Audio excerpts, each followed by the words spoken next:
ফুল ভালো লাগার ১ম তালিকার একটি শব্দ। ফুল পছন্দ করে না এমন মানুষ খুব কমই আছে। কম বেশি আমরা সবাই অনেক ফুল পছন্দ করি। আর মেয়েদেরকে ইমপ্রেস করতে হলে ফুল দিয়ে কয়েক দফায় প্রপোজ করলে আমার মনে হয় সে আর না করতে পারবে না। ইমপ্রেস কিন্তু ছোট, ছোট বিষয়গুলো থেকে হয়, যেটা ডায়মন্ডের কাজ করতে পারবে না। আমার মনে হয় ফুল সেটাতে করবে, যদি কারো ভালোবাসা সৎ নিয়ত থাকে। আর যাদের ডায়মন্ডটাই চিন্তা ভাবনা, তাহলে তাদেরকে ফুল দিয়ে কনভিন্স করতে পারবেন না। বাই দ্য ওয়ে, আজকে আমার শোরুমের সব কাজকর্ম শেষ করে আমার ইচ্ছে করলো একটু ফুল নিব, ফুলের দোকানে যাব আর মুড়ি মাখা খেতে যাব। যেহেতু ব্রিজের নিচে যাব, তাই ফুলপট্টি হয়েই গেলাম। কিছুক্ষণ ফুলের সাথে গল্প করলাম, 2টা ফুল গিফট পাইলাম, আর ফুলগুলোর সাথে একটু ভিডিও করে নিলাম। একটা গল্প বলি। আমার প্রাক্তনের সাথে আমার একটা চুক্তি ছিল, আমি বেঁচে থাকাকালীন তাকে সারা জীবন আমাকে ফুল দিতে হবে এবং আমি মরে যাওয়ার পরে আমার কবরে ফুল দিয়ে আসতে হবে, যদি আমি তার আগে মারা যাই। আর সে যদি আমার আগে মারা যায়, তাহলে তার কবরে আমি প্রতিদিন ভোরবেলা যে ফুল দিয়ে আসবো। এই ছিল আমাদের চুক্তিপত্র। আসলে মরে যেতেই হলো না, তার আগেই সব শেষ হয়ে গেল। তবে যতদিন আমার সাথে ছিল, প্রতিদিনই আমাকে ফুল গিফট করতো। তিনি যে পরিমাণের ব্যস্ত ছিল, তার মধ্যেও সে আমার জন্য ফুল কেনা কখনোই ভুলতো না। তবে তার জায়গায় অন্য কেউ হলে এটা কন্টিনিউ করতে পারতো না। ভালোবাসাটা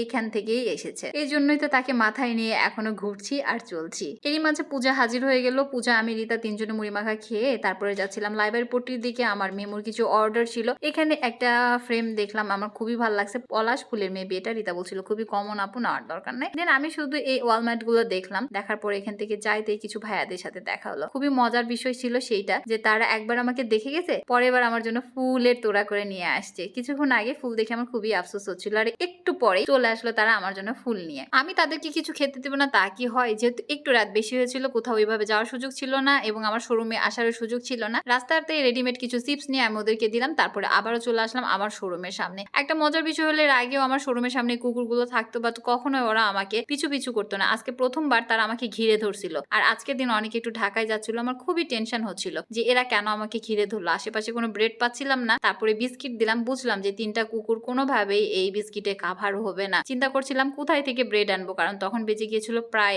11টা। আর তখন আমি একটু দুশ্চিন্তার মধ্যে পড়েছিলাম, কারণ আমি বিষয়গুলো অনেক মানি। কখনো কোনোদিন এইভাবে আমাকে কুকুররা ঘেরাও করে না। যাই হোক, কোনো বিপদ থাকলে যেন আমার পারি হয়ে যায়, তাই তাড়াহুড়ো করে যে ওদের জন্য একটা ব্রেড নিলাম। ব্রেড নিয়ে এসে ওদেরকে খেতে দিলাম। আমি ব্রেড নিয়ে আসতে আসতে দেখি যে আর সব কুকুরগুলো হয়তো বা গোস্তহাটি মোড়ের দিকে চলে গেছে, একজন মাত্র ছিল। পরে ব্রেড সহ আমি অনেককে ওদিকে পাঠিয়ে দিয়েছিলাম। অনেকার কুকুরগুলোকে দেখতে পাইনি। তারপরে আবার ব্রেড ফেরত নিয়ে চলে আসলো। আমরা কিছুক্ষণ ওখানে বসে থেকে তাদের জন্য ওয়েট করতেছিলাম, কিন্তু তাহারা আর আসিল না। এদিকে আজকে দুপুরবেলার একটা ঘটনা বলি। দুপুরবেলা মৌবি এবং আন্টি হাজির আমার জন্য অনেক খাবার নিয়ে। আমি তো অনেক ব্যস্ত থাকি, খাবার রান্না করার সময় হয় না, তাই 1-2 সপ্তাহ পর পরই আন্টি আমার জন্য অনেক সুন্দর সুন্দর খাবার রান্না করে নিয়ে আসে, যেগুলো আমার পছন্দের খাবার। আজকে বিরিয়ানি এনেছিল আর গরুর মাংস, তার সাথে কই মাছের চচ্চড়ি। আমি খুবই পছন্দ করি। কপাল কাকে বলে দেখেন, আমি সবসময় বলি না, আল্লাহ আমাকে প্রচুর ভালোবাসে দেখি আজকে আপনারা সবাই আমাকে এত বেশি ভালোবাসেন। একটা মানুষ আমাকে রান্নাই করতে হয় না, আন্টি তো প্রত্যেক সপ্তাহে আমার জন্য খাবার পাঠায়। তার কিছু আগে একটা ভাইয়া এসে আমার সাথে দেখা করে গিয়েছিল। তার কিছুক্ষণ পরে একটা ছোট ভাই আসছিল ফুল নিয়ে আমার সাথে দেখা করতে। ওর ফুলগুলো আমার হাতের মধ্যে। খুবই ক্ষুধা লাগছিল, তারপরে খেয়ে নিলাম। যেহেতু দুপুরবেলা আমার তো ওইভাবে খাওয়ার শিডিউল থাকে না, সকালেও না খেয়ে বের হয়ে যায়। একমাত্র সন্ধ্যার আগে আমার খাওয়ার কোনো অপশন থাকে না। আমার সাথে সাথে অনেকে একটু খাইলো। খাবারটা খুবই মজা হয়েছিল,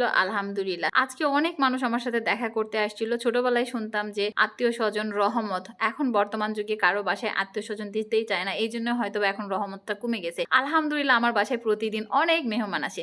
বাসায় দ্যাটস মিন আমার শোরুমে, কারণ বাসায় ওইভাবে যে গল্প করার সময় হয় না, শোরুমে আমি থাকতে থাকতে সবার সাথে গল্প সল্প করে নিই। এই যে সুন্দরী সুন্দরী সুন্দরী আপুগুলো সবাই আসছে আমার সাথে কথা বলার জন্য এবং দেখা করার জন্য। আমার ছোট ছোট কথাগুলো নাকি তাদেরকে অনেক বেশি ইন্সপায়ার করে, সেইটাই শেয়ার করার জন্য আমার কাছে তারা আসে। আমারও খুব ভালো লাগে, তবে মাঝে মাঝে অনেক লজ্জাও লাগে। এই যে রত্না আপু এত সুন্দরী একটা মানুষই আমার মতো একটা কালো মানুষের সাথে দেখা করতে আসে, তাহলে বলেন ভালো লাগার কি বিষয় নয়? আল্লাহর কাছে একটাই চাওয়া, সারা জীবন যেন সবাই আমাকে এইভাবেই ভালোবাসে। আমিন।